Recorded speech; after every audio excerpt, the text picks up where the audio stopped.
네, 오늘은 이제 그 유화라고 하는 것에 대해서 좀 자세하게 말씀을 드리려고 합니다. 유화라고 하는 거 앞쪽에서 이제 물과 기름이라고 하는 것이 섞이는 그런 과정, 그리고 이러한 과정에서 결과적으로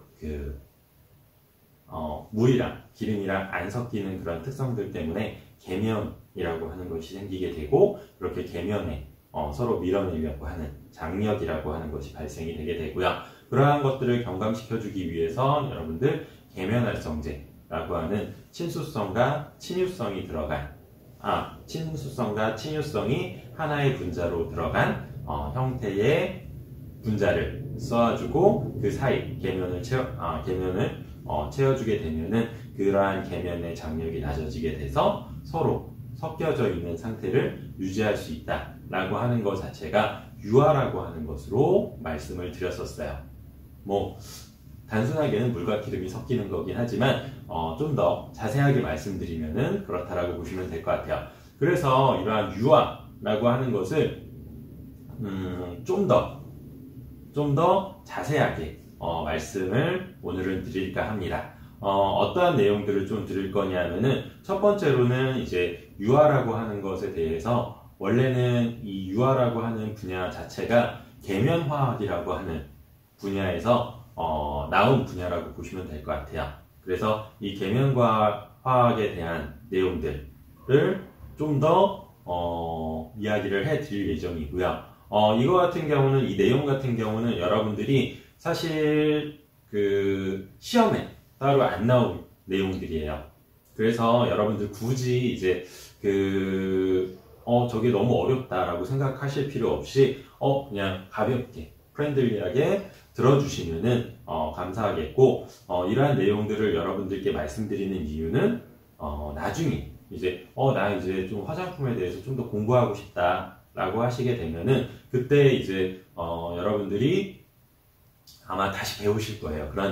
이러한 내용들을, 계면화학이라고 하는 책도 막 이렇게 두꺼운 책도 한번 배우실 거고, 그렇게 되실 텐데, 그때 이제 여러분들이 좀 이해하시기 좀 더 편해지시라고 제가 미리 말씀을 드리는 것이기 때문에, 이 부분에 대해서는 크게 어렵게 생각하실 필요 없이 저런 내용이구나 라고 생각을 해주시면 될 것 같고, 여러분들 오늘 나가는 내용 중에서 조금 그 두 가지 정도만 여러분들이 그래도 좀 알고 계시면 좋을 것 같아요.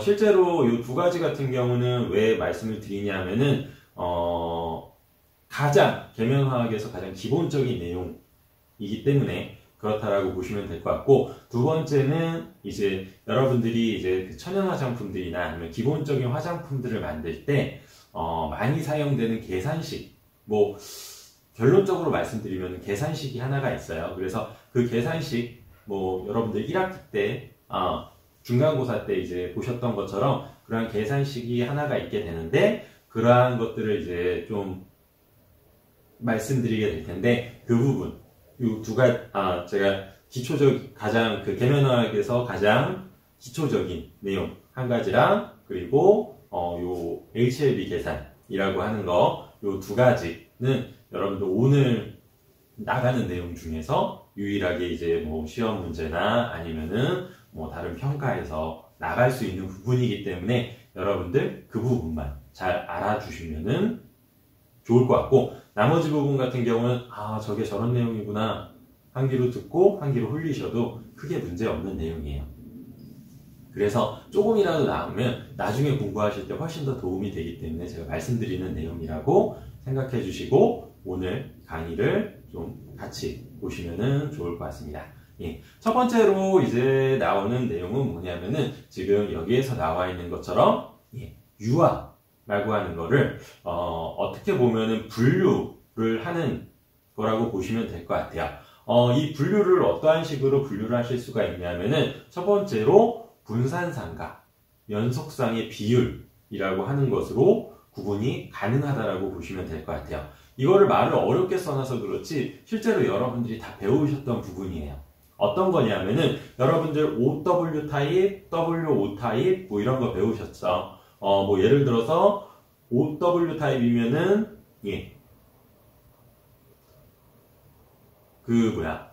분산상이 오일이고 그리고 연속상이 워터, 물이다 라고 생각을 하실 수가 있죠. 뒤쪽에 오일인 워터니까 여러분들 뒤쪽에 나오는 게 많은 거, 연속상이라고 생각하시면 될 것 같고 앞쪽에 나오는 오일이 섞여 들어가는 거, 분산상이라고 생각을 해주시면 될 것 같아요. 그래가지고 이러한 것들을 이제 OW 타입이냐 WO 타입이냐 이러한 것들을 좀 고급지게 표현하면은 지금 여기에서 나와 있는 것처럼 분산상과 연속상의 비율에 따라서 UR을 분류할 수 있다 라고 생각을 해주시면 될 것 같고요. 처음에 이러한 OW 타입, WO 타입이라고 하는 것이 어떻게 연구가 되어져 왔었냐면은 지금 여기에서 보시는 것처럼 오스왈드라고 하는 분이 26대 74 법칙을 처음으로 개발을 했다라고 보시면 될 것 같아요. 이 사람이 화학 하시는 분인데 어떻게 연구를 했냐면은 처음에 물과 기름을 반반 섞어놨을 때 예를 들어서 10%만 오일을 넣었을 때 아니면은 반대로 90% 오일을 넣었을 때 이러한 것들을 하나하나씩 하면서 여러분들 섞어본 거예요. 이렇게 섞어보다 보니까 좀 특이한 거를 발견을 했어요.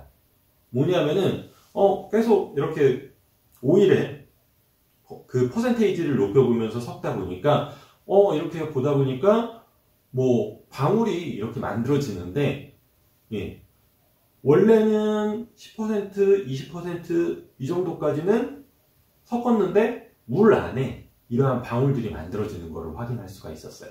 현미경으로 확인했을 수도 있고 육안으로도 확인했을 수도 있어요. 이거 여러분들 집에서도 쉽게 확인하실 수 있는 부분이에요. 어찌됐든 간에 처음에는 육안으로 봤을 때 이게 처음에 보니까 물 안에 오일 방울들이 생기는구나 이렇게 생각해가지고 계속 그러면은 농도를 높여봤어요. 농도를 높여보게 되니까 어느 순간부터는 오일 안에 물방울들이 생기는구나라는 걸 확인을 할 수가 있었어요. 그래서 이 사람이 어떻게 생각을 했냐면은 이게 뭔가 그 장력이나 아니면은 이게 섞여 들어가는 그러한 법칙이 있겠구나 라고 생각을 해가지고 발견된 법칙이 26대 74 법칙이라고 보시면 될 것 같아요. 이 사람이 얘기하는 거는 뭐냐면은 26% 이하로 가진 모든 물질은 그 외의 것들을 가진 74%를 가진 여러분들 물질에 섞여 들어간다. 74% 이상을 가진 물질에 섞여 들어간다는 걸 얘기했어요. 한마디로 뭐냐면은 내가 만약에 예를 들어서 크림을 만든다.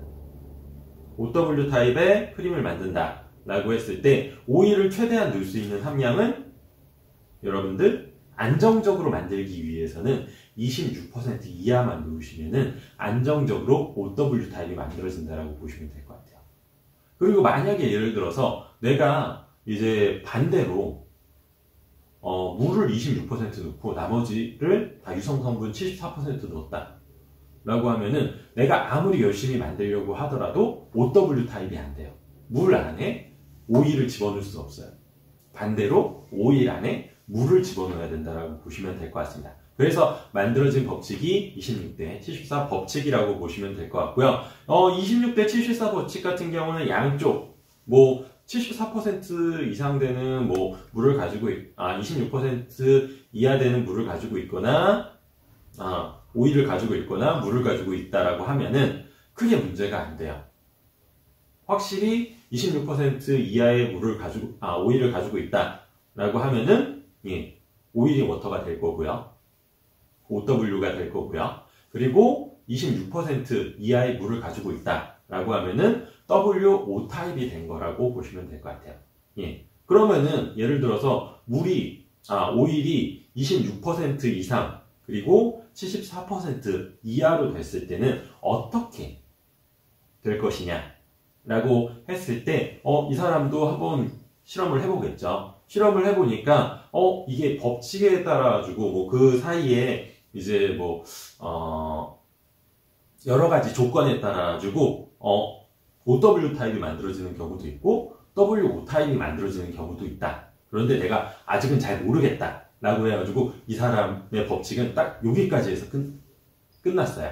그래서 지금 여기에서 나와 있는 것처럼 26대 74를 기점으로 해서 유아 상태의 특성이 나눠진다라고 하는 법칙을 만들어내게 됐고요. 26% 이상일 때 분산상이 물이나 아니면 오일 둘 다 26% 이하일 때는 한 가지의 유아 형태 OW 타입이나 WO 타입 중에서 하나만 만들어진다라고 보시면 될 것 같고요. 분산상이 26%에서 74%까지일 때는 여러분들 2개 이상 한마디로 OW 타입이 만들어질 수도 있고요. 조건에 따라서 WO 타입이 만들어질 수도 있다라고 생각을 할 수 있다라고 보시면 될 것 같아요. 그런데 이게 사실 처음에 이제 이러한 것들을 개발했을 때는 그냥 오일에서 물만 넣고 이렇게 개발하는 경우들이 많았어요. 그런데 이거를 좀 사람들이 연구를 하다 보니까 나는 오일이 진짜 많은 형태의 OW 타입을 만들고 싶어. 이러한 그 호기심이 많이 생기죠. 왜 그걸 못 만들까? 아예 못 만들까? 만들고 싶어. 라고 하는 뭐 약간 도전의식도 생기고, 그래가지고 사람들이 이 법칙에 안 맞는 그러한 물질들을 계속적으로 만들어냈어요. 연구를 계속적으로 했어요. 그러다가 이제 보시게 되면은, 90% 오일이 들어갔음에도 불구하고, 오일인 워터. 그러니까 이 90%의 오일을 물 안에다가 섞어 놓는 그러한 제형도 만들어낼 수 있다라고 보시면 될 것 같아요. 그래서 처음에는 이 법칙 자체가 그냥 일반적으로 봤을 때는 굉장히 잘 맞는 법칙임에도 불구하고 이 실제 우리가 그 제품을 만들 때 실제로 해보니까 이 법칙에 안 맞는 물질도 만들어낼 수 있다라는 거를 저희가 확인을 할 수가 있었다라고 보시면 될 것 같습니다. 그래서 이러한 기술이 발전되면서 좀 더 요 오스왈드 법칙이라고 하는 사람이 물론 잘 만든 법칙이에요. 그런데 잘 만드셨긴 했는데 조금 이제 그 부족한 부분이 있었기 때문에 그 다음 모델인 IPAR 모델로 여러분들 제품을 이러한 유아를 분류하기 시작했다라고 보시면 될 것 같습니다. IPR이라고 하는 거는 지금 여기에서 보시는 것처럼 International Pace Ratio라고 하는 거예요. 그래서 이 RPR 법칙 같은 경우는 아까 27%를 기준으로 했던 오스왈드의 법칙과는 좀 틀리게 30%를 기준으로 하고 있다라고 보시면 될 것 같습니다. 그래서 여기에는 조금 문구가 바뀌었어요. 뭐냐면은 30% 기준으로 봤을 때 30% 이하 같은 경우는 주로 인터널 페이지, 여기 앞쪽에 주로라고 하는 게 붙었어요. 물론 이것만 만들 수 있다는 게 아니고 주로 이게 만들어지고 여러분들이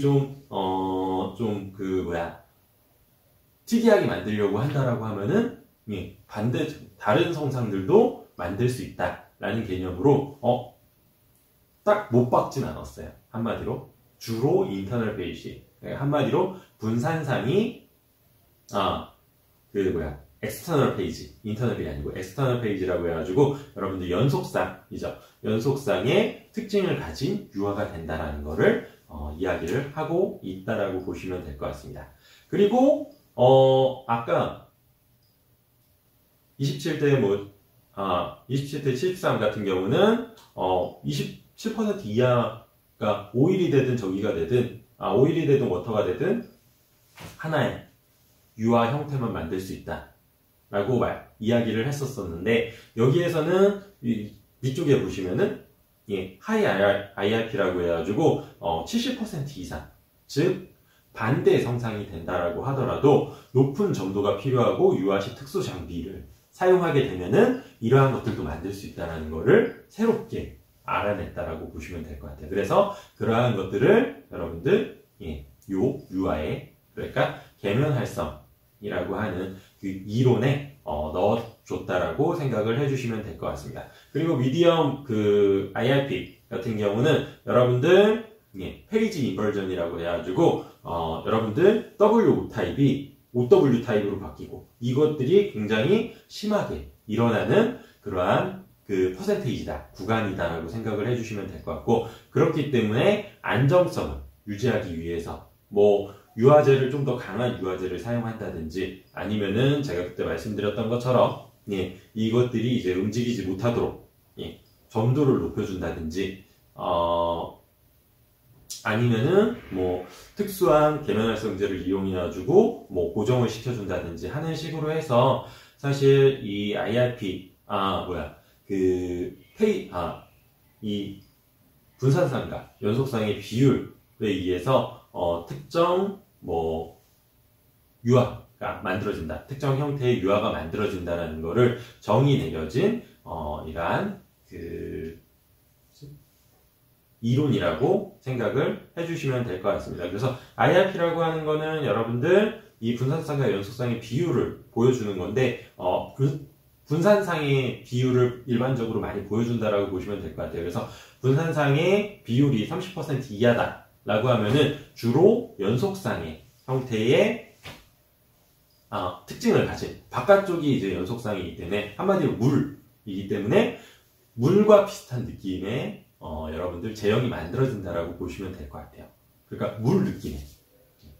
그리고 미디엄 IRP 한마디로 30% 이상이 넘어가게 되면은 내가 물 안에다가 30% 이상 한 40%의 오일을 집어넣었다 라고 할 경우에는 물론 이게 만들어지긴 한다.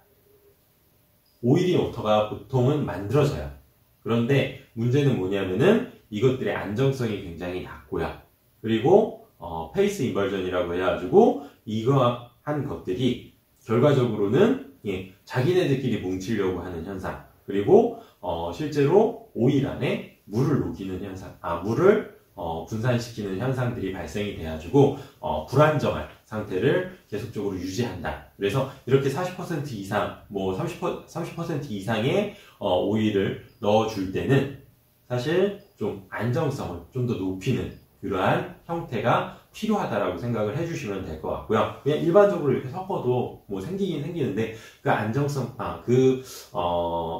제형 자체가 그대로 유지되지 못하고 페이지가 분리되거나, 그러니까 오일이랑 물이랑 분리가 쉽게 되거나 하는 식의 불안정성이 있기 때문에 좀 더 안정화시키려고 하는 그런 물질들을 넣어줘야 된다라는 게 포인트라고 보시면 될 것 같고, 70% 이상 됐을 때, 70% 이상 됐을 때는 필수적으로 높은 점도가 필요하다라고 보시면 될 것 같아요. 이 높은 점도는 안정성을 높여주기 위해서 높은 점도가 필요하다라고 보시면 될 것 같고, 유화 시에 특수 장비가 필요해요.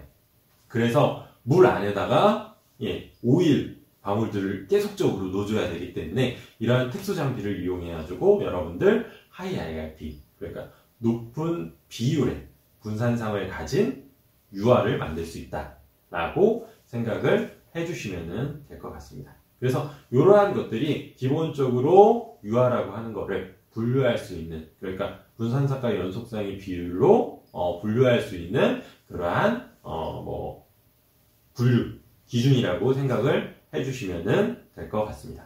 두 번째로는 이제 여러분들 유화를 이제 분류하기 위해서 두 번째로 이제 사용하는 방법은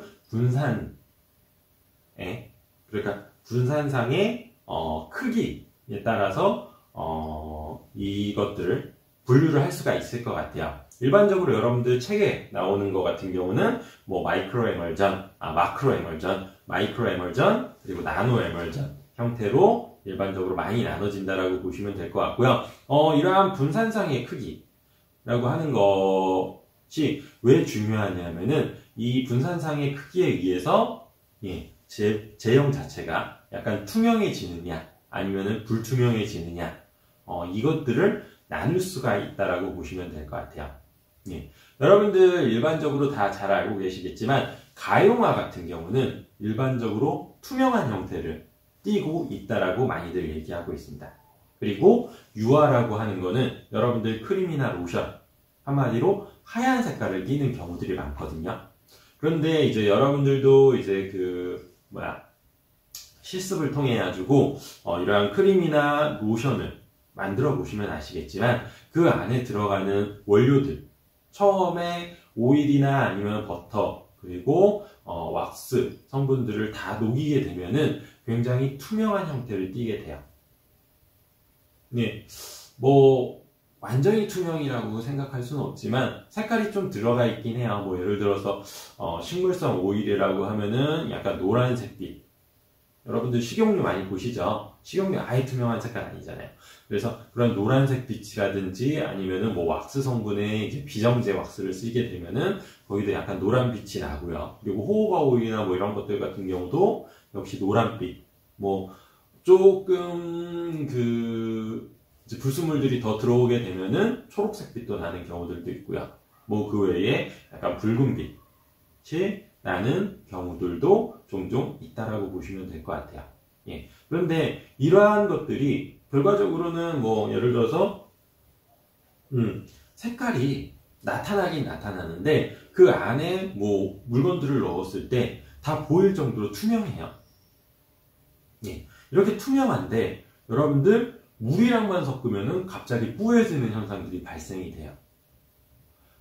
그것과도 이제 좀 연관이 되어 있는 부분이라서 제가 이 부분을 말씀을 드리는 거라고 보시면 될 것 같아요. 그게 왜 그렇게 뿌얘지냐, 하얀색으로 변하느냐 라고 하면은 지금 여기에 있는 분산상, 그러니까 분산상이라고 하는 것의 크기의 차이 때문에 그렇게 뿌옇게 변한다 라고 생각을 해주시면 될 것 같습니다.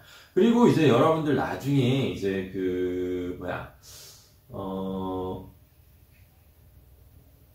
향수 만들기 체험 뭐 초반에 했었었죠. 그래서 그런 향수 만들기 체험 같은 것들을 하시게 되면은 이렇게 섞었을 때 약간 뿌얘지는 현상들이 발생이 돼요. 향수가 원래 뿌얘진 않는데 대부분 향수는 이제 투명하게 만들어지게 되는데 이렇게 뿌얘지는 현상들이 발생이 되게 되는데 그거는 왜 그러냐면은 여러분들 실제로 내가 만든 물이랑 어쨌든 에탄올이랑 뭐 물 섞인 수성층이랑 여러분들 오일이랑 섞어가지고 두 가지가 섞이는 게 결과적으로 유화라고 하는 거죠. 예, 뭐 가용화라고도 얘기를 할 수 있고 어쨌든 유화라고 생각을 해주시면 될 것 같아요. 그런데 이 유화가 잘 일어난다라고 하면은 저희가 계획대로 일어난다라고 하면 투명해요. 그래서 대부분의 향수는 투명하다라고 보시면 될 것 같은데 여러분들 여기에서 만약에 예를 들어서 조금 그 오일 자체에 좀 비극성이 강하든지 아니면은 나중에 이제 좀 배우시겠지만 HLB required라고 해가지고 요구하는 그러한 HLB 값이랑 틀리다든지 하는 경우에는 사실 분산이 크게 만들어질 수밖에 없고요. 그렇게 되게 되면은 약간 뿌연 형태 여러분들 뭐 향수가 만들어질 수 있다라고 보시면 될 것 같아요. 제가 우선 뭐 이렇게 뭉뚱그려서만 계속 말씀을 드리고 이제 자세하게 말씀을 안 드리기 때문에 뭐 확실하게 딱 이거는 이거다 이렇게 말씀을 안 드리기 때문에 저게 무슨 내용이야 이렇게 생각하실 수가 있어서 우선 제가 중요한 부분부터 한번 말씀을 드리고 넘어가도록 하겠습니다. 지금 여기에서 그러면은 분산상의 크기에 따라서 구분을 한다라고 말씀을 드렸었고 마크로, 마이크로, 나노 이렇게 구분을 할 수 있다라고 말씀을 드렸어요. 그러면은 지금 여기에서 보시면 마크로 같은 경우는 500 나노메타 이상 그리고 마이크로 같은 경우는 지금 500 나노메타 이하 요 두 가지만 우선 첫 번째로 보고 넘어가도록 할게요. 그럼 마이크로 에멀전이다 라고 하면은 500 나노메타 그러니까 그 안에 오일이 들어갔는데 오일 방울의 사이즈가 지름이 500 나노메타 이상 되는 것들이 있다라고 생각을 해주시면 될 것 같아요. 그래서 제가 이쪽 끝쪽에다가 저쪽 뒤쪽에다가 이제 여러분들 빛이라고 하는 것에 파장이라고 하는 거를 쭉 놔뒀어요. 뭐냐면은 빛이라고 하는 거는 여러분들 뭐 그냥 무형으로 생각을 하실 수가 있는데 이거를 물리적으로 보게 되면은 빛 입자라고 하는 것이 여러분들 눈으로 들어왔을 때 이게 빛이구나 라고 여러분들이 인식을 한다라고 생각을 해주시면 될 것 같아요. 그런데 뭐 이건 물리 얘기긴 한데 여러분들 뭐 그냥 이것도 그냥 이런 내용이구나 그냥 하고 넘어가셔도 되는 부분이기 때문에 그냥 들어만 주시고 결론적으로 얘기해서 이 빛이라고 하는 것이 요 입자라고 하기 때문에 이 입자가 이렇게 날아서 들어오겠죠. 제 눈으로 이렇게 날아서 들어오겠죠. 그런데 문제는 직선으로 날아서 들어오는 것이 아니고 파동이라고 하는 것을 만들어오면서 들어와요. 굉장히 미세한 파동이기 때문에 여러분들 눈으로 보이진 않을 거예요. 뭐냐면은 지금 여기에서 보시는 것처럼 파동이라고 하는 것이 이렇게 물결을 치면서 들어온다라고 보시면 되거든요. 그런데 그 파동이 여러분들 사이즈가 어떠한 빛은 500나노메타 이상이고 어떠한 빛은 500나노메타 미만이고 이렇다라고 보시면 될 것 같아요. 그래서 지금 여기에서 보시면은 여러분들 다들 빛이라고 하는 거는 뭐 자외선 그리고 가시광선, 적외선 이러한 것들로 다 구분이 되어 있다는 거 다들 알고 계시죠? 그렇기 때문에 만약에 예를 들어서 빛이라고 하는 것이 들어오다가 빛이라고 하는 것이 들어오는데 그 적외선 같은 경우는 좀 이렇게 짧게 자외선 같은 경우는 이렇게 짧게 빛이 들어온다라고 보시면 될 것 같고요. 가시광선 같은 경우는 그거보다는 좀 더 넓게 파동을 만들면서 그리고 적외선이라고 하는 거는 그거보다 더 크게 이렇게 들어온다라고 가정을 한다라고 보시면 될 것 같아요. 그런데 다른 거 상관없이 가시광선 여러분들 눈에 보이는 가시광선이라고 하는 그 부분만 딱 보시면 될 것 같아요. 가시광선 같은 경우는 여러분들 지금 제가 이렇게 보니까 750나노메타 이하의 광선을 이야기한다라고 얘기를 해요.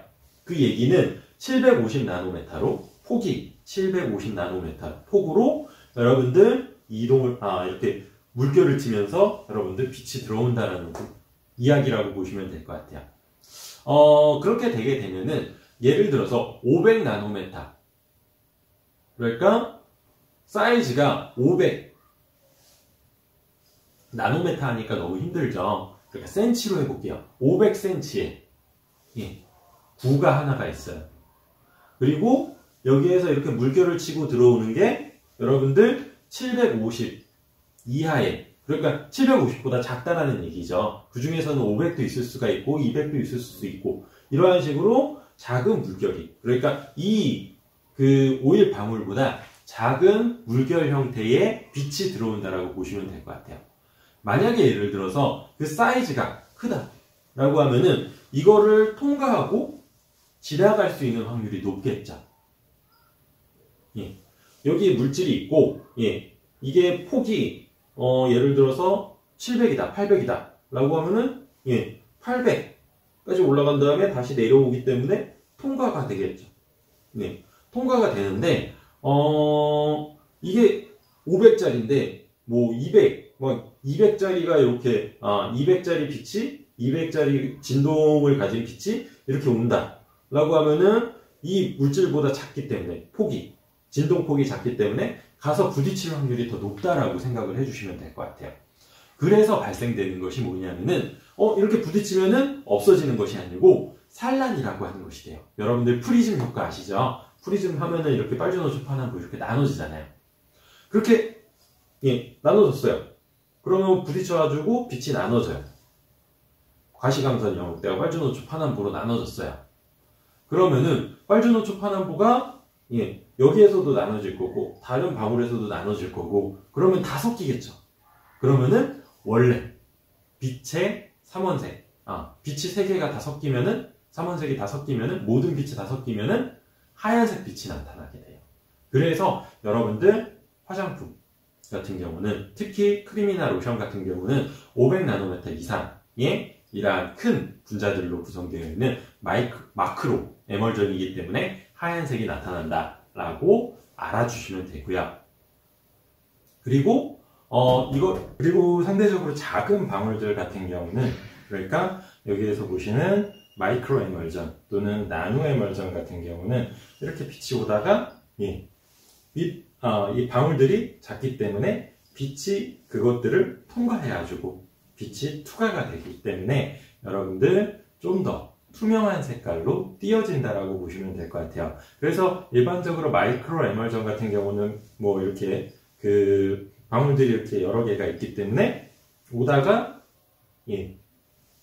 빛이 부딪힐 확률이 예, 상대적으로 적겠죠. 그래서 좀 더 일반적으로 마이크로 에멀전, 마크로 에멀전보다는 좀 더 투명한 색깔이 나게 되고요. 그리고 여기에서 추가적으로 만약에 예를 들어서 가용화라고 하는 것 같은 경우는 그 방울방울이, 그러니까 오일의 함량이 낮기 때문에 방울방울이 멀리 떨어져 있겠죠. 그러면은 여러 개가 이렇게 빽빽하게 있으면은 아무리 이 방울들이 작다고 하더라도 이렇게 지나가면서 부딪힐 확률이 생길 수 있다라고 보시면 될 것 같아요. 그래서 로션이나 크림 같은 경우는 함량이 어찌됐든 간에 거의 대부분이 하얀색 이런 성상을 띠게 되고, 그리고 가용화 같이 소량의 오일이 들어가는 경우에는 상대적으로 투명한 이런 성상을 띠는 이유가 기본적으로 사이즈가 조그마고 마이크로 에멀전이고, 그리고 그 마이크로 에멀전 방울들이 작은 물방울 오일 방울들이 멀리 떨어져 있기 때문에 실제로 빛이 들어왔을 때 부딪히지 않고 투과될 수 있는 그러한 특성을 갖는다라고 보시면 될 것 같아요. 물론 제가 나중에 이제 여러분들 계면활성제, 특히 이제 가용화제 또는 유화제를 설명드리면서 저희가 이제 보통 향수 제조 시했을 때 사용하는 그러한 가용화제 같은 경우는 HCO 60이라고 하는 것을 사용해요. 그런데 일반적으로 사용하는 그러니까 여러분들이 DIY로 사용하는 계면활성제 중에서 예를 들어서 올리브 유화 계면활성제라든지 올리브 계면활성제라든지 올리브 PCA라든지 이러한 것들을 사용하게 되면은 상대적으로 뿌연 성상을 만들 수는 있거든요. 그 이유는 왜 그러냐면은 제가 아까 말씀드린 것처럼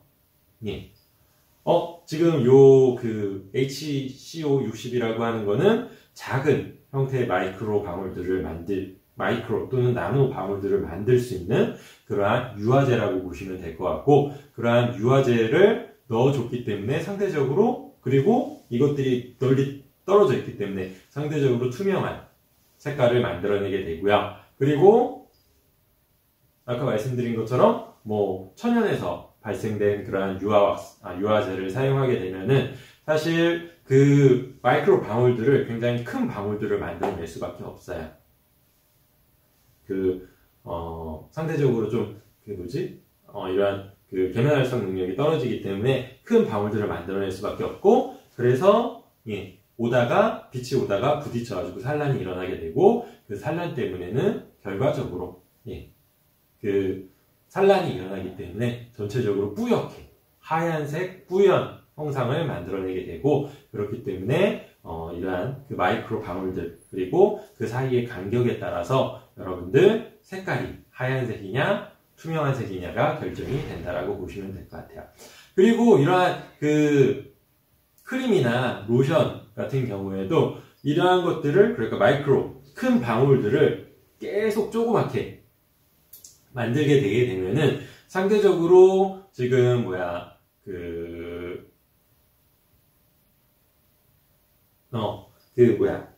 상대적으로 좀 작은 방울들로 만들어지게 할 수가 있어요. 그러면은 큰 방울보다는 좀 더 투명한 느낌이 나게 된다라고 보시면 될 것 같고, 그 투명한 느낌이 어떻게 나냐면은 아예 여러분들이 생각하는 반투명이나 투명 형태로 만들어진다라기보다는 지금 제가 저기에서 이제 파장대를 이렇게 쭉 설명을 했잖아요. 그래서 높은 파장대 같은 경우는 사실 빨간색에 가깝다라고 보시면 될 것 같고, 낮은 파장대 같은 경우는 파란색에 가깝다라고 보시면 될 것 같아요. 잠시만요.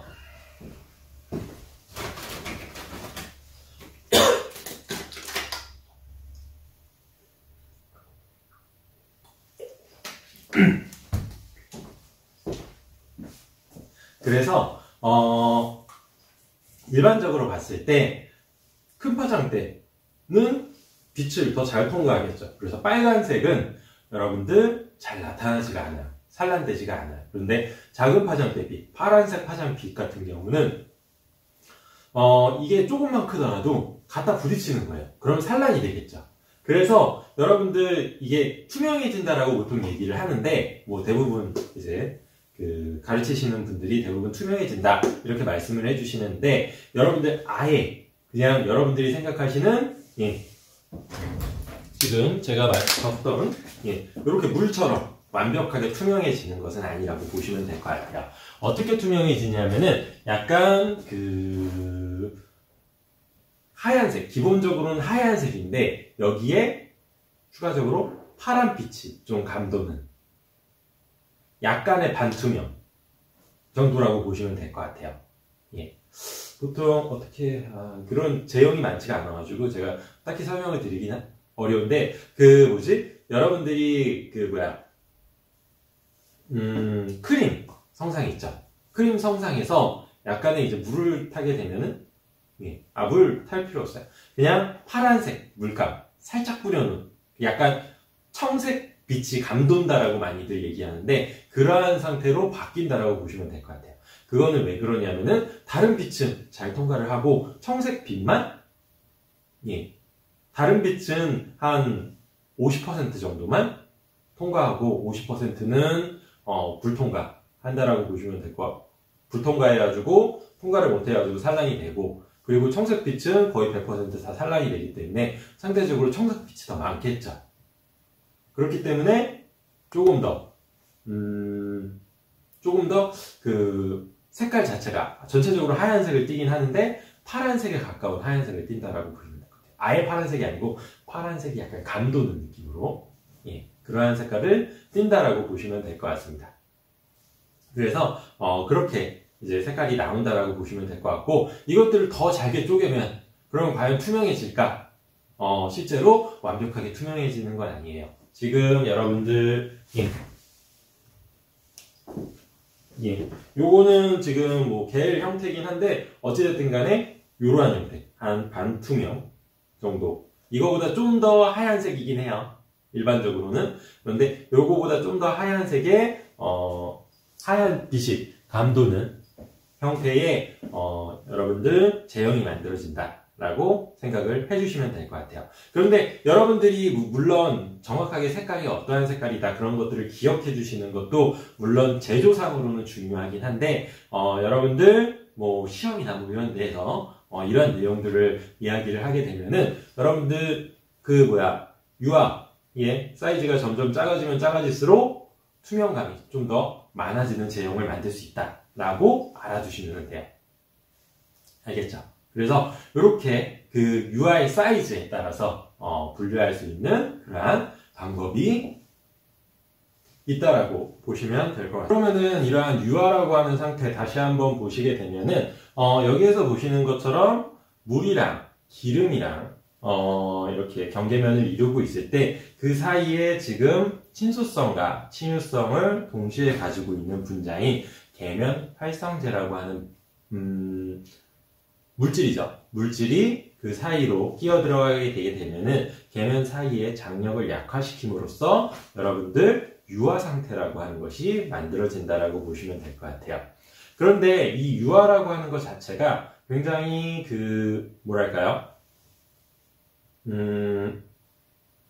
안정하지 못한 상태예요. 이것들을 보통 어떻게 설명을 하냐면은 예를 들어서 물이랑 기름이랑 섞어놓은 상태에서 막 흔들었어요.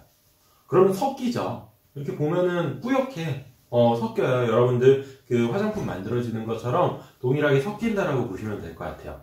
그런데 이것들을 그 상태로 그 시간대에 딱 보면은 섞인 상태가 되는구나. 균일하게 섞인 상태가 되는구나 이렇게 아는데 이것들을 시간을 좀 놔두고 보시게 되면은 이 섞인 상태가 점점 분리가 되면서 최종적으로는 기름이랑 물이랑 완벽하게 분리되는 상태로 만들어진다라고 보시면 될 것 같아요. 그 이유는 왜 그러냐면은 이 섞인 상태 자체가 불안정한 상태예요. 그래서 모든 물질들은 안정한 상태로 가기 위해서 분리된 상태가 안정한 상태이기 때문에 안정한 상태로 가기 위해서 계속적으로 뭐 그 안에 화학적이든 물리적이든 이러한 그 에너지를 사용한다라고 보시면 될 것 같아요. 그래서 보통은 이제 에너지 준위가 높은 상태에서 낮은 상태로 이동을 한다라고 이야기를 하고 있습니다. 그래서 이러한 상태, 유화라고 하는 상태가 불안정한 상태예요. 그런데 저희는 화장품을 만들 때 유화라고 하는 거를 계속 유지를 해야 돼요. 그렇다라고 하면은 이 유화라고 하는 불안정한 상태를 안정하게 만들 수 있는 것이 무엇이 있는지를 확인을 하겠죠. 예, 그게 바로 계면화학이라고 생각을 해주시면 될 것 같고, 그 다음, 지금 이제, 지금부터, 그 다음 장부터 이제 나오는 내용들 같은 경우는 여러분들 굳이 안 해오셔도 상관은 없어요. 아, 그냥 저런 내용이 있었구나, 라고 한 번 정도 그냥 쭉 듣고, 더 이상 안 들으셔도 상관없어요. 예, 그냥 듣는 거에 의의를 가지고 있으니까 저도, 어쨌든 간에 한번 들어보시고, 저런 내용이 있구나. 저게 나중에 내가 계면화학이라고 하는 거를 좀 관심이 있어서 배우면은 저런 내용을 배우겠구나 라고 생각을 해주시면 될 것 같습니다. 그래서 요 안정화시키는 거, 유화를 안정화시키는 거를 어떤 식으로 여러분들 연구되어 왔고, 그리고 어떻게 유화라고 하는 것이 안정화될 수 있을지에 대해서 그러면은 지금부터 이야기를 한번 해보도록 하겠습니다. 첫 번째로 가지고 나온 거는 여러분들 조금 여러분들 보시기에 그냥 다 영어로 되어 있고 이래가지고 조금 저게 뭐야 이럴 수 있는데 제가 하나하나씩 설명을 드릴 거예요. 뭐냐면은 그 힘에 대한 예를 들어서 유화라고 하는 상태가 있게 되면은 물이랑 기름이랑 서로 밀고 있는데 장력이 생겨가지고 그 장력이 생겼다라고 제가 말씀을 드리잖아요. 서로 미는 힘이 생겨가지고 이게 미는 힘이니까 서로 안 섞이고 있다가 자기네들과 유사한 애들끼리 만나면은 다시 원래 상태로 돌아간다. 이렇게 제가 말씀을 드렸어요. 그러면은 그 전체 미는 힘이 많아지면 많아질수록 그 장력이라고 하는 것이 많아지면 많아질수록 여러분들 상대적으로 에너지가 많이 차기 때문에 불안정한 상태가 되게 되고요. 적어지면 적어질수록 안정한 상태가 된다라고 보시면 될 것 같아요. 이것들을 어떻게 이렇게 설명을 드릴 수가 있냐면은 여러분들 핵폭탄 같은 거 아시죠? 예. 그 핵폭탄이라고 하는 게 뭐 폭탄 대부분 그거죠. 그러면 폭탄이라고 하는 것 자체가 뭐 예를 들어서 뭐 화약에다가 불꽃을 튀기게 되면은 그 불꽃이 화약에 붙어가지고 이것들이 산소하고 결합을 하죠. 그럼 기체화되면서 굉장히 큰 부피로 팽창이 돼요. 뭐 이럴 필요는 없고 어쨌든 제가 좀 잘못 예를 들은 거 같네요. 뭐 제가 이렇게 조그마한 부채가 있어요. 조그마한 부채에다가 여러분들 내가 물건을 집어넣으려고 해요. 물건을 집어넣으려고 하는데 내가 이 부채만큼 딱 부피만큼의 스펀지를 집어넣었어요. 그러면 쉽게 집어넣을 수 있겠죠. 그리고 내가 그냥 그것들을 놔둬도 거기에는 전혀 움직임이 없을 거예요. 그런데 내가 만약에 예를 들어서 그 상자에다가 스폰지를 이 부피의 10배만큼 집어넣었다 라고 하면은 뭐 그래가지고 열심히 해가지고 꽉 닫았어요. 그러면은 그 상태로 응축이 되어 있다가 어느 순간 여기 뭐 뚜껑이 헐거워지거나 뭐 어디가 이렇게 깨지거나 이러면은 갑자기 팍 하고 터지겠죠. 이게 바로 폭탄이에요. 참고로. 그래서 이러한 에너지가 그러니까 즉 들어가 있는 그 에너지가 뭔가가 더 많이 들어가 있다라고 하면은 똑같은 상황에서 뭔가가 더 많이 들어가 있다. 에너지라고 하는 것이 많이 들어가 있다. 라고 하면은 상대적으로 에너지가 낮은 상태, 불안정한 상태에서 안정한 상태로 이동하려고 하는 특징이 있다라고 보시면 될 것 같아요. 그래서 지금 여기에 나온 W는 감마 곱하기 A. 요 식은 여러분들 안전에 관련된, 그러니까 그 형상이 가지고 있는 에너지에 관련된 식이라고 보시면 될 것 같아요. 뭐냐면은 감마는 여기 보시면은 surface tension이라고 나와 있죠. 한마디로 계면, 그러니까 부피당 계면의 계면의 장력이 얼마만큼 되는지를 이야기하고 있고요. A라고 하는 거는 인터페이스, 면적이라고 보시면 될 것 같아요. 예. 그러면은 만약에 예를 들어서 지금 어떤 것들을 이제 설명을 더 드릴 수가 있냐면은 지금 여기에 나와 있는 이러한 내용들을 설명을 드릴 수가 있어요.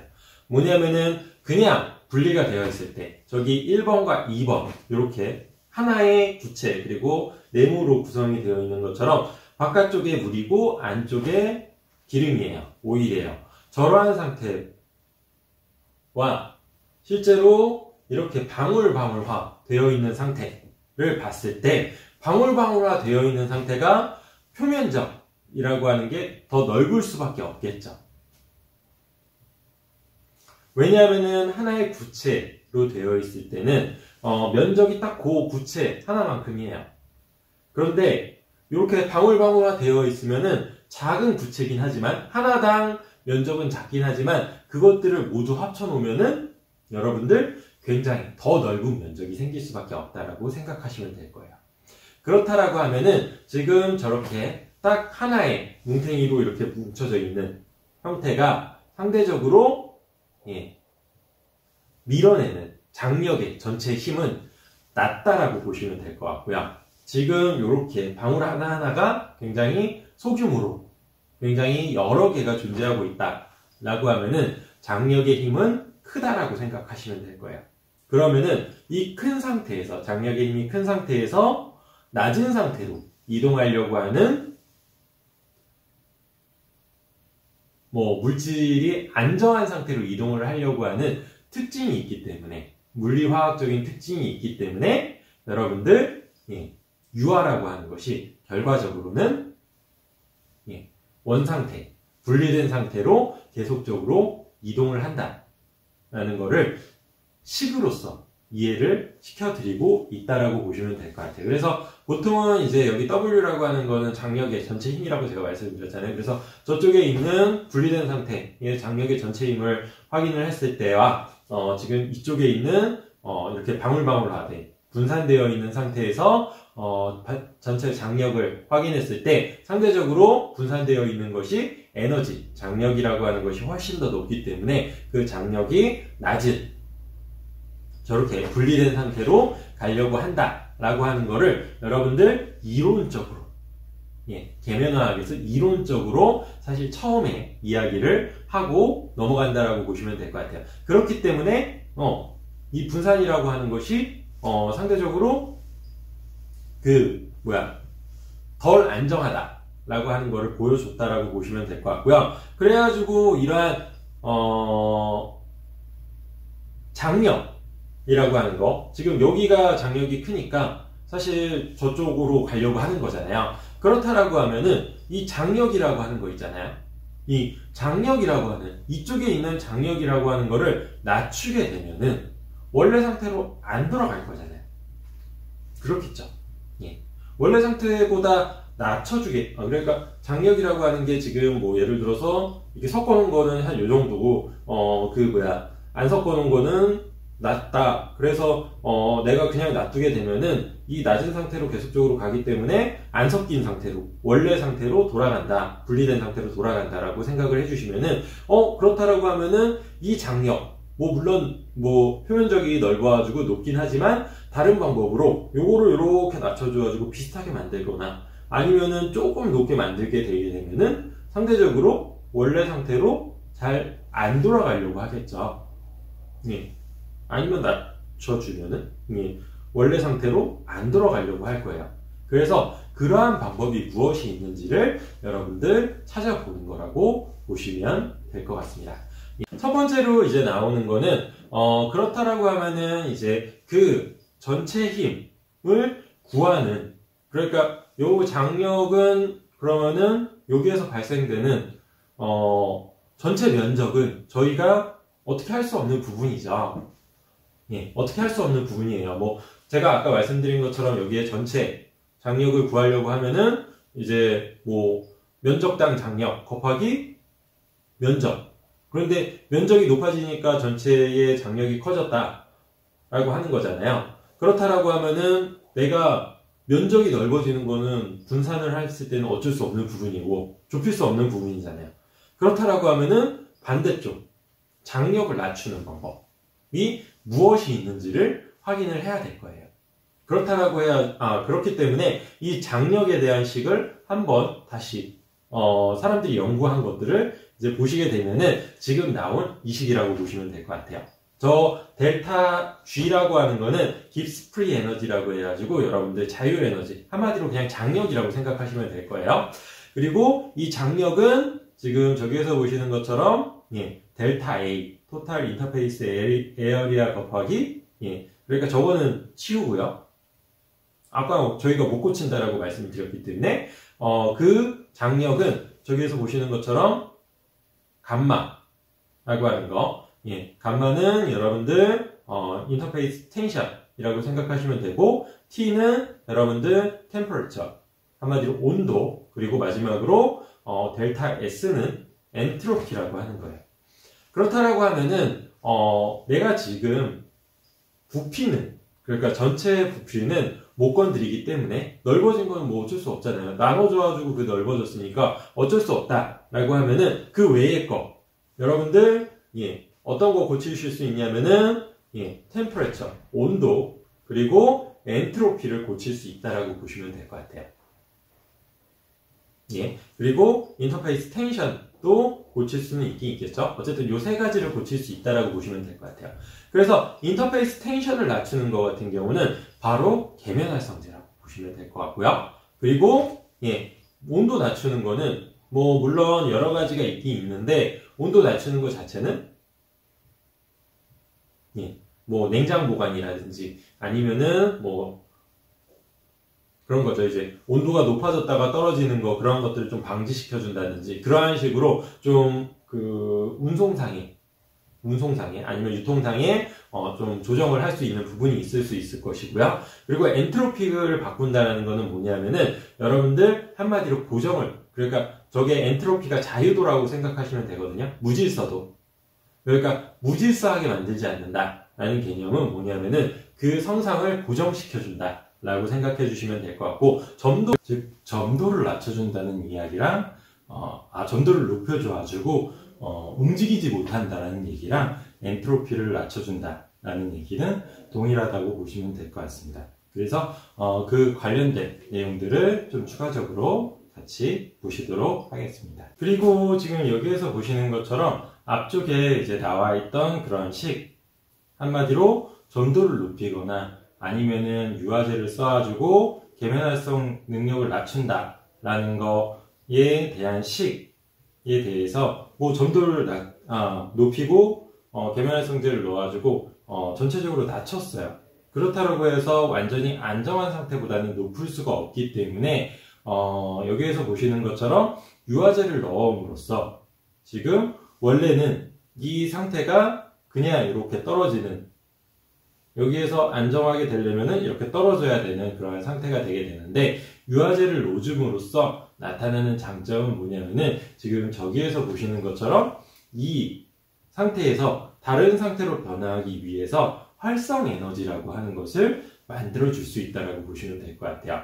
그 활성 에너지 여러분들 그 고등학교 때나 아니면은 중학교 때 화학 시간에 아마 배우셨을 거고, 과학에 있는 화학 시간에 배우셨을 텐데, 그 내용이 뭐냐면은 화학 반응 또는 분리 반응이 일어나기 위해서는 이 A라고 하는 물질 자체가 바로 B라고 하는 상태로 가는 것이 아니고 어느 정도의 에너지가 들어가야지, 그러니까 에너지의 허들이라고 하죠. 그 허들을 넘어야지 이제 다른 성상으로 갈 수 있다라는 내용이에요. 뭐냐면은 유화된 상태에서 여러분들 안정화된 상태로 평상시 같으면은 그냥 이동을 해요. 그런데 계면활성제를 누르면은 여기에 활성 에너지라고 하는 것이 생기게 돼서 이 상태가 이렇게 이동을 하려면은 이 상태에 특정 에너지가 들어가야지만 뭐 열을 받았거나 아니면은 뭐 물리적으로 압력을 가했거나 이래야지만 여러분들 그 에너지 허들을 넘고 다른 상태로 이동을 할 수 있다라고 보시면 될 것 같아요. 그래서 유화제를 다양하게 첨가하면 첨가할수록 이러한 허들이 많이 만들어질 수가 있기 때문에 여러분들 원래 상태에서 완전히 안정화돼 가지고 분리된 상태, 분산된 상태에서 완전히 분리된 상태로 가기가 점점 더 어려워질 수밖에 없다. 그래서 유화제를 이용을 해야 된다라는 개념을 가진 내용이 지금 이 내용이라고 보시면 될 것 같아요. 그러면은 이런 유화제 같은 경우가 어떠한 것들이 있냐면은 유화제 뭐 그냥 저희가 다들 잘 아시는 것처럼 뭐 리포필릭한 부분, 그러니까 지용성 부분과 수용성 부분 이 두 가지로 되어 있는 것이 다 유화제이다 라고 얘기들을 하게 되는데 유화제를 좀 더 세분화시켜가지고 나눠보게 되면은 요 지용성 부분은 다 비슷비슷해요. 왜냐하면 탄화수소 형태, 탄소하고 수소로만 이루어진 형태를 보통 가지고 있다라고 생각해 주시면 될 것 같고요. 하이드로필릭한 부분, 한마디로 수용성 부분이 조금씩 변경이 되면서 여러분들 다양한 유화제 형태를 가지고 있다라고 보시면 될 것 같습니다. 가장 대표적으로 이제 많이 사용이 되는 거는 지금 여기에서 나와 있는 것처럼 뭐 엑시딕, 그러니까 산성, 산성, 그러니까 뭐 카복실기라든지 아니면 설페이스기라든지 술폰이기 같이 일반적으로 산성기가 붙어 있게 되면은 그 부분은 소량의 수성, 그러니까 수용성, 친수성 부분이 된다라고 보시면 될 것 같아요. 그래가지고 여러분들 유성 성분 배우실 때 지방산을 배우셨을 텐데 이 지방산 역시도 탄화수소에다가 카르복실기라고 하는 카르복실산이라고 하는 그룹을 붙어 있는 형태이기 때문에 물론 지용성 물질로도 사용이 되고 있긴 있지만 여러분들 유화제 또는 유화 보조제로도 같이 사용이 되고 있다라고 보시면 될 것 같습니다. 그래서 이러한 엑시딕한 그룹이 있을 수가 있고요. 그리고 알칼라인, 그러니까 한마디로 염기성 그룹, 그리고 알코올 그룹, 고급 알코올 역시도 그래서 지방산, 물론 지방별로, 그러니까 유성 성분으로도 사용이 되고 있긴 있지만 추가적으로 지금 여기에서 보시는 것처럼 유화제로도 사용이 된다라고 보시면 될 것 같아요. 그런데 고급 지방산이나 고급 알코올 같은 경우는 강한 형태의 유화를 할 수 있는 능력을 가지고 있지는 않기 때문에 보조 유화제, 보조제로서 사용이 되고 있다라고 알아주시면 될 것 같습니다. 그리고 그 다음으로 이제 보시게 되면은 유화제를 사용하게 되면은 뭐지 알겠어요. 계면의 장력이 떨어지면서 어찌됐든 간에 안정화될 수 있다라고 하게 되는데 그러면 어떤 유화제를 사용할 건지를 앞쪽에 여러 가지 유화제를 제가 말씀을 드렸어요. 그리고 다양한 유화제를 사용하라고 해가지고 다양한 유화제를 사용할 수 있어요. 그러면은 그 유화제 하나하나를 보시게 되면은 유화제가 어떻게 설계됐느냐에 따라서 어떤 화학적 구조를 가지고 있느냐에 따라서 유화 능력이 다 틀려지게 되는데 그 유화 능력이 달라지는 이유가 바로 여기에 있다라고 보시면 될 것 같아요. 실제로 이 유화라고 하는 것 자체는 평면에서 이루어지는 것은 아니고요. 원형 구체에서 이루어진다라고 보시면 될 것 같아요. 그래서 상대적으로 지금 여기에서 보시는 것처럼 친수성 부분이 상대적으로 작고 그리고 친유성 부분이 상대적으로 넓은 형태를 가진 것들이 여기에서 보시는 것처럼 OW 형태, OW를 잘 만들 수 있는 형태가 된다라고 알려져 있고요. 그리고 반대인 경우 친수성 부분이 넓고 그리고 친유성 부분이 작은 것들이 여러분들 OW 타입을 잘 만들 수 있다라고 생각을 해주시면 될 것 같아요. 그 이유가 되는 거는 왜 그러냐면은 여러분들 오일 방울들이 이렇게 방울을 만들었을 때 상대적으로 이 바깥쪽 면적 그리고 안쪽 면적을 보면은 여러분들 육상 같은 거 쇼트트랙 요즘에 이제 도쿄올림픽이나 이런 거 하게 되면은 육상 같은 거 하고 동계올림픽 저희 평창에서도 했었었죠. 그러면은 쇼트트랙이나 아니면은 스피드 스케이팅 같은 거 보시게 되면은 안쪽 레인으로 달리면은 더 빨리 돌죠. 짧으니까. 그리고 바깥쪽 레인으로 달리면은 스피드는 비슷해 보이는데 더 스피드가 더 천천히 들어오는 것을 확인하실 수가 있어요. 그리고 뛰어갈 때도 안쪽 레인으로 이렇게 파고 들어야지 좀 더 유리하다. 달리기 같은 경우는 그렇게 많이들 얘기하세요. 그 이유는 왜 그러냐면은 바깥쪽이 좀 더 면적이 넓고요. 그러니까 가는 길이가 더 넓다라고 보시면 될 것 같고 안쪽이 짧기 때문에 그렇다라고 보시면 될 것 같아요. 조금 차이라도. 그거를 이제 물리화학적으로 이해를 하시게 되면은 구체를 만들었을 때 바깥쪽에가 더 넓은 면적이고요. 안쪽 같은 경우는 좁은 면적이라고 보시면 될 것 같아요. 그러면은 계면활성제, 유화제를 디자인할 때도 동일하게 디자인하는 것이 아니고 안쪽이 그러니까 친유성 부분이 작게, 분자적으로 작게 그리고 친수성 부분이 분자적으로 넓은 범위를 커버할 수 있게 만들어주게 되면은 상대적으로 OW 타입 물이 바깥쪽에 있는 타입을 만들기가 수월하다라고 보시면 될 것 같고 그리고 더 안정하게 만들 수 있다라고 생각을 해주시면 될 것 같아요. 반대로 여러분들 친유성 부분 그러니까 WO 타입 같은 경우를 만들려고 한다라고 하면은 그 반대로 만들면 되겠죠. 계면활성제를 친유성 부분이 좀 넓고 그리고 친수성 부분이 작은 형태를 만들게 되면은 상대적으로 친유성의 그러니까 WO 타입에 좀 더 적합한 형태의 계면활성제가 된다라고 생각을 해주시면 될 것 같아요. 그래서 이렇게 유화제를 넣어줌으로써 물론 그 장력 자체도 떨어지게 되고요. 그리고 여기에서 활성 에너지를 만들어주기 때문에 이런 허들 같은 것들을 만들어줘가지고 이렇게 상이 변할 때 허들 같은 것들을 에너지적으로 허들 같은 것들을 만들어줘가지고 훨씬 더 안정하게끔 해준다라고 생각을 해주시면 될 것 같고 그 다음에 여러 가지 유화제들이 있게 되는데 이 유화제들을 디자인해서 만들어 놓을 때는 이러한 3차원적인 부피적인 부분이 있죠. 그러니까 부피적인 부분이나 아니면은 넓이적인 부분을 고려해가지고 친수성과 친유성의 부피를 차이나게끔 만들어준다라고 하면은 좀 더 안정한 형태의 유화를 할 수 있다라고 생각을 해주시면 될 것 같습니다. 유화제에서 이제 사용되는 기술이 좀 더 있어요.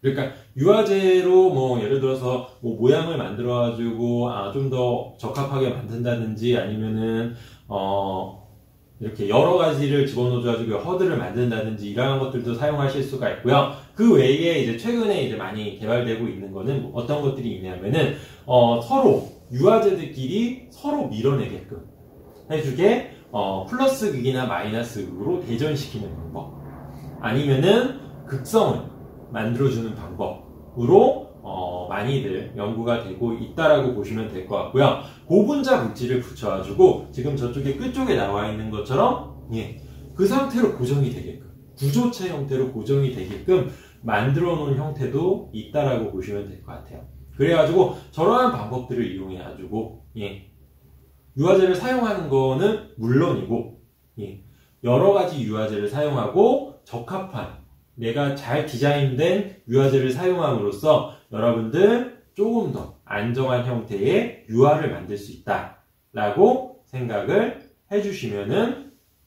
될 것 같습니다. 그러면은 제가 이렇게 장시간 동안 유화제 다양한 거 사용해야 되고 물론 고정시키기 위해서 점도도 높여야 되고 유화제도 사용하면은 안정해진다.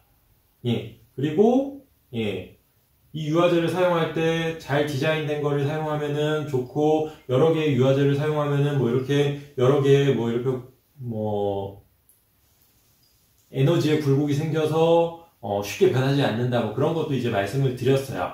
그러면은 여러 개의 유화제를 사용해가지고 내가 제품을 만들어야 될 텐데, 그러면은 가장 적합한, 가장 만약에 내가 예를 들어서 유화제를 넣는다라고 했을 때, 여러 개의 유화제를 넣는다라고 했을 때, 그러면은 그거에 그 각각이 얼마만큼 들어가는지를 어떻게 결정을 할 것이냐 라는 게 하나의 숙제가 되겠죠. 그래서 그런 것들 때문에 이제 나온 것이 여기에 나와 있는 HLB, 여러분들이 꼭 보셔야 되는 내용이라고 보시면 될 것 같아요. 네, 앞에 내용 제가 뭐 나중에 이제 시험 문제 말씀을 드릴 때 조금 이제 더 힌트를 드리긴 하겠지만 거의 다 모르셔도 상관없어요. 그런데 그러한 것들 때문에 저러한 그냥 뭐 여러 가지 뭐 화학적인, 계면화학적인 이유 때문에 HLB라고 하는 거를 우리가 계산을 해야 되는구나, 여기까지만 알아주시면 될 것 같고, 그러면은 HLB를 어떻게 계산하는 것인가에 대해서 우선 설명을 드리도록 하겠습니다. 그러면은 HLB를 우선 뭐 계산하는 거 설명하기에 앞서서 기본적인 내용부터 우선 좀 보시고 넘어가도록 할게요. 지금 여기에서 보시는 것처럼 HLB라고 하는 거는 친수성과 친유성의 비율을 일반적으로 공식으로 만든 시스템이 HLB 시스템이에요. 하이포필릭, 리포필릭 밸런스라고 이야기를 하고 있고요. 하이포필릭, 리포필릭 밸런스라고 하는 명칭 안에 있는 것처럼, 예, 친수성과 친유성.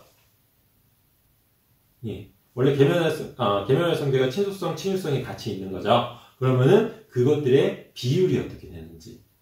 뭐 부피 비율, 뭐 물론 무게 비율, 뭐 이런 것들도 있을 수가 있는데, 뭐 실제로 몰레큘러 그 매스로 보통 측정이 되기 때문에 무게적인 비율을 뜻한다라고 얘기하게 되는데, 실제로는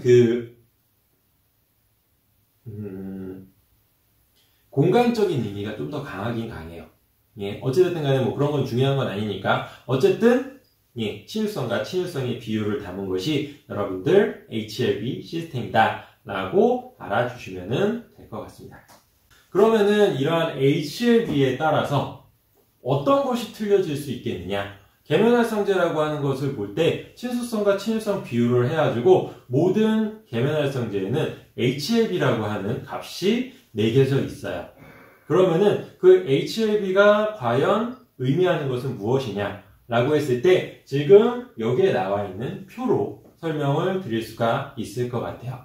그래서 HLB가 낮으면 상대적으로, 예, HLB가 낮으면 상대적으로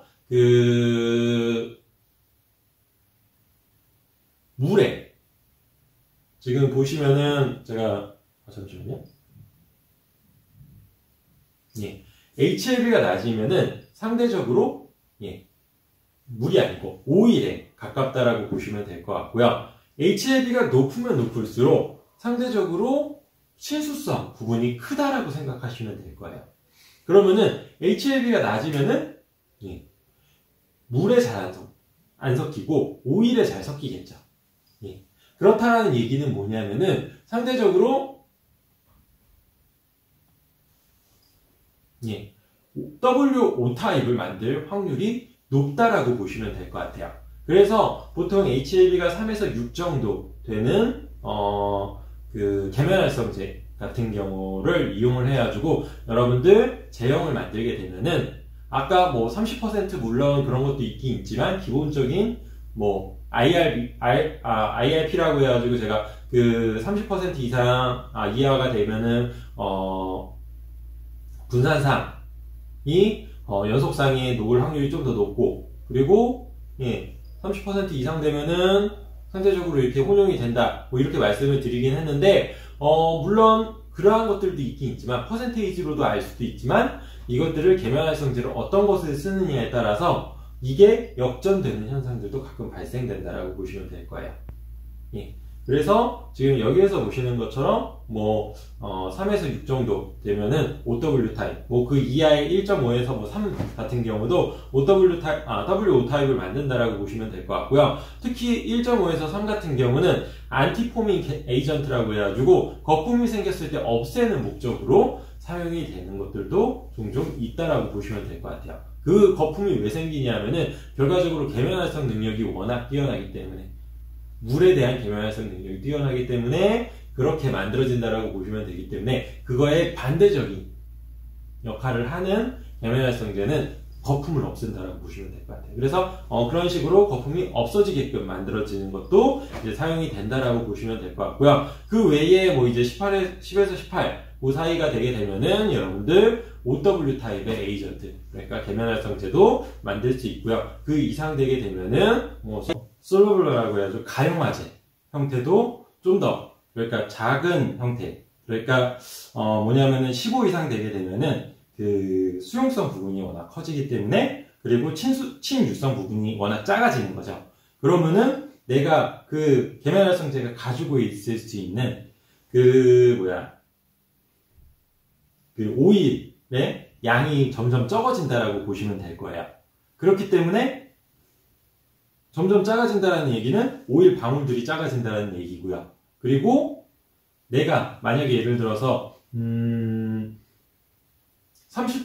40% 이렇게 많은 양을 한다라고 했을 때는, 그러면은 그 계면활성제가 엄청 많이 들어가야겠죠. 그래서 상대적으로 이러한 계면활성제 같은 경우는 소량 들어가는 그러한 가용화에서 많이 사용이 된다라고 해가지고 15 이상 되는, HLB 15 이상 되는 것 같은 경우는 가용화제로 많이 사용이 되고 있다라고 하는 식으로 해서 HLB에 따라서 이렇게 유화제를 분리해서 여러분들 분류할 수 있다라고 보시면 될 것 같습니다. 그러면 본론으로 들어가서 지금 여기에서 보시는 것처럼 RHLB라고 하는 것과 HLB, HLB 그러면 과연 그러면 HLB 이렇게 해가지고 숫자 이렇게 나오는 거 알겠고, HLB가 낮으면은 높으면은 가용화제나 아니면은 유화제로 사용이 많이 되고, HLB가 높으면은 또 유화제로 사용이 되는데 반대 페이스인 WO 타입의 유화제로 사용이 된다라는 것까지는 이제 여러분들 이해를 하셨을 거예요. 그러면은 정확하게 내가 어떠한 HLB 유화제를 사용했을 때, 그리고 그 HLB 유화제를 사용했을 때 여러 개를 사용하겠죠. 여러 개를 사용했을 때 정확하게 얼마만큼 넣어야 되는지를 여러분들이 판단하시기가 굉장히 어려우실 거예요. 그래가지고 나온 것이 지금 여기에 나와 있는 것처럼 HLB 계산이라고 보시면 될 것 같습니다. 이 HLB 계산이라고 하는 거는 여러분들 굉장히 쉬워요. 뭐냐면은 HLB하고 RHLB, Required HLB라고 하는 것과 동일하게 맞춰주면 돼요. 이 HLB는 제가 아까 말씀드린 것처럼 계면활성제에서 나온 개념이라고 보시면 되고요. 그래서 각각의 계면활성제는 HLB 값이 정해져 있다라고 보시면 될 것 같아요. 그리고 반대로 RHLB는 뭐냐면은 required, 요구되는 HLB죠. 그래서 각각의 오일마다 그 상수값이, 그 값들이 정해져 있어요. RHLB 값이. 그래서 예를 들어서 호호바 오일이면은 RHLB 값이 몇이다. B 오일이면은 RHLB 값이 몇이다. 이러한 식으로 RHLB 값이 정해져 있고요. 그래서 RHLB 값, 요구되는 HLB 값과 HLB 값을 동일하게 맞춰주게 되면은 그 상태가 여러분들 가장 이상적인 유화의 상태다라고 생각을 해주시면 될 것 같습니다. 그러면은 세부적으로 여러분들 중요하신 게 이제 그 계산하시는 거잖아요. 그래서 그 계산하는 거를 좀 설명을 드리도록 하고요. 이 계산하는 거 같은 경우는 제가 뒤에 이제 여러분들 그 실습 시간 때 한번 다시 설명을 드릴 거예요. 제가 이제 그 계산하는 문제들 같은 경우를 이제 좀 이런 PPT로 이제 설명을 드리려고 하다 보니까 굉장히 좀 어려운 부분이 있더라고요. 그래서 이 부분 같은 경우는 제가 뭐 다시 따로 영상을 찍든지 아니면은 예, 여러분들 좀 그 부분만 이렇게 크게 제가 뭐 어디 뭐 태블릿이나 뭐 이런 거 뭐 태블릿 이용해가지고 이렇게 글로 좀 쓰면서 저번에 보니까 칠판에다가 쓰니까 이제 영상에서 잘 안 보이신다라고 하는 분이 있더라고요. 그래서 그렇게 좀 바꿔가지고 여러분들 RHLB 직접 계산하는 거를 같이 보여드리도록 하고요. 여러분들 제가 뒤쪽에 우선 하나 갖다 놓긴 했어요. 문제적인 예시를 하나 갖다 놓긴 했는데 제가 우선 이렇게 얘기를 하다 보니까 요거 같은 경우는 제가 따로 영상을 찍을게요. 따로 영상을 찍어서 이거는 이렇게 계산하는 겁니다 라고 하는 거를 여러분들 그냥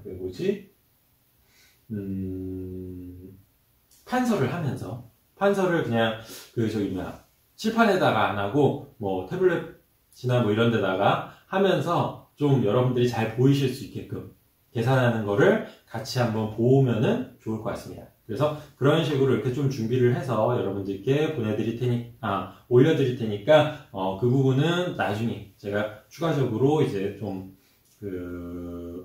영상을 올리면은 그 부분을 좀 참고해가지고 여러분들 공부를 해주시면은 좋을 것 같습니다. 어찌됐든 간에 요 앞쪽, 지금 여기에 나와 있는 것처럼, 예, 여기 지금 제가 앞쪽에 말씀드렸던 것처럼, HLB라고 하는 거는 기본적으로, 예, 수용성과 유아제의 수용성 부분과 지용성 부분의 비율이라고 보시면 될 것 같고요. 수용성 부분이 크면 클수록, 즉, 지용성 부분이 작으면 작을수록 그러니까 오일을 잡고 있는 능력이 적기 때문에 OW 타입이 될 확률이 높고요. 그리고 오일을 조금밖에 못 잡는다 라고 생각을 해주시면 될 것 같고, 오일이 그래서 높으면 높을수록 오일이 적은 제형을 만들 때 많이 사용이 된다 라고 알아주시면 될 것 같고요. 상대적으로 낮으면 낮을수록 오일을 잡고 있을 만한 능력이 굉장히 커지는 거예요. 그에 반면에 물을 잡고 있는 능력이 떨어지기 때문에 물이 조금 들어가고 오일이 많이 들어간 제형, 즉 W, O타입에 많이 사용된다라고 보시면 될 것 같고, 그리고 이러한 것들을 최종적으로 결정하기 위해서는 HLB를 계산을 해줘야 되는데, 그 계산이 어떻게 되냐면은 HLB라고 하는 거, 그러니까 유아제에서 나오는 HLB 값의 어떻게 보면 평균이죠. 그래서 평균치와 그리고 내가 집어넣으려고 하는 물질, 즉 오일에 요구되는 HLB 값을 동일하게 맞춰주면은 가장 이상적인 형태의 유아가 만들어질 수 있다라고, 그리고 이상적인 형태가 즉 안정화된 형태의 유아가 만들어질 수 있다라는 것을 알아두시고 오늘은 여기까지 해서 마무리를 하도록 하겠습니다. 제가 추가적으로 말씀드린 것처럼 계산하는 거는 따로 영상을 찍어가지고 올려드릴 테니까 제가 좀 후에 올려드릴 테니까 그거 올려드리면은 이 내용이구나. 그리고 여러분들 특히 시험 전에 한 번 정도는 다시 확인해서 이게 이렇게 푸는 거구나 라고 하는 거를 좀 알아두시면은 좋을 것 같습니다. 그러면 여기까지 하시고 이번 주도 마무리 하도록 하겠습니다. 감사드리고요. 다음 주에 뵙도록 하겠습니다. 감사합니다.